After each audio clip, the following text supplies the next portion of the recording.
it made me think that, nothing's impossible. And as I say, I made very good money.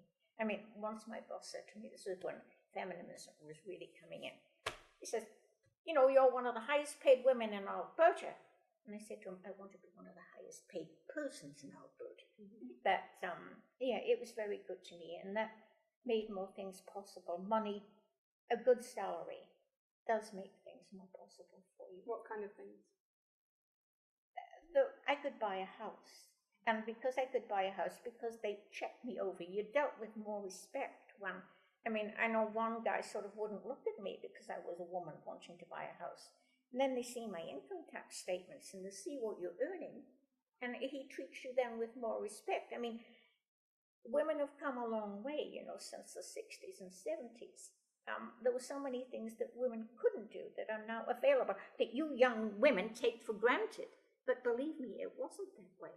I had a tough time starting off with the prejudice of not so much the judges and the lawyers, but my colleagues. In fact, one colleague I remember told me in Toronto when I first went there, he said, we don't want women because you'll lower the wages. He said that they would think that they could pay a lower rate of pay because we were women, and it would pull their pay down. And that's still happening to a degree. Some women are paid much less. You've still got this prejudice against that men.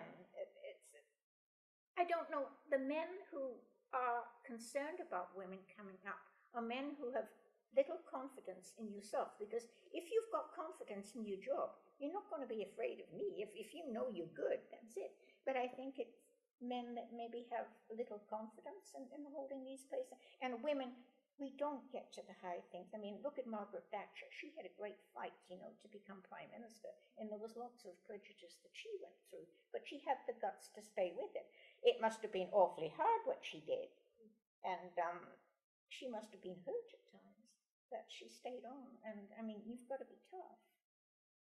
You've also got to be good. You've got to be good. And you can't play on being a woman. You can't play it on being a woman that I'm good and being a woman. You've got to hold your own.